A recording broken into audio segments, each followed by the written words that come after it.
United Nations, the UN's new envoy for climate action, former New York Mayor Michael Bloomberg, said Monday that President Donald Trump can become a great leader if he changes his mind about global warming and keeps the United States in the Paris Climate Agreement. The billionaire media mogul expressed hope that Trump will listen to his advisors, look at the data on climate change, and support the 2015 Paris Accord aimed at reducing greenhouse gas emissions.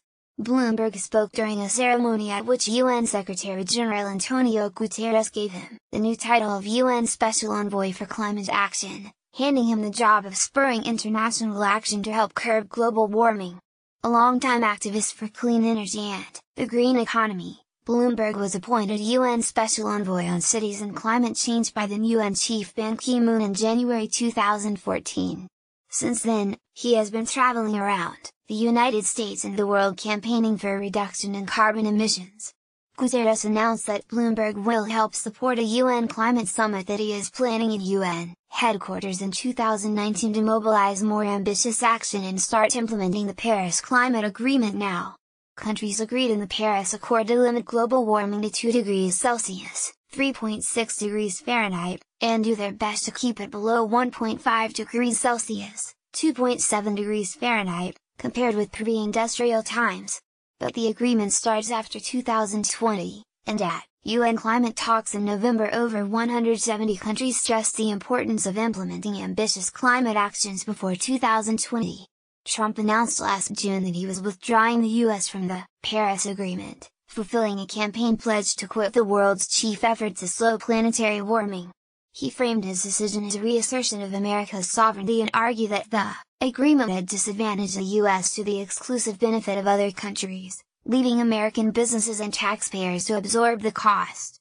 Under terms of the agreement, the US cannot officially pull out until 2020. Bloomberg has urged world leaders not to follow Trump, and has pledged to save the Paris Agreement.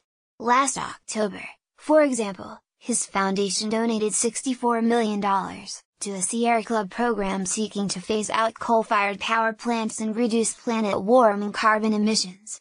Bloomberg said Monday that his foundation is interested in spending a lot of money in helping us understand that climate change is real and it's measurable. As examples, he said that for the first time the North Pole in the middle of the winter had temperatures above melting oceans over the last 20 or so years have risen, and there are more frequent and powerful storms. In addition, Bloomberg said, there are floods, where there used to be droughts, and droughts where there used to be floods. He said the solution is for people everywhere to get together and change the way they live, and we have to be a little smarter about how we generate energy. Guterres said last July that Bloomberg is convinced the United States will reach the Paris goals, despite Trump's decision to abandon the Paris Agreement. Bloomberg expressed a hope that Trump will change his mind. And if that's the case, that shows a great leader who, when facts change, and they recognize something different, they're not bound to what they did before, they're willing to change, Bloomberg said. And I think it's fair to say this, President does change his views, generally it's one day to the next, but over a longer period of time. Guterres also stressed the evidence of global warming.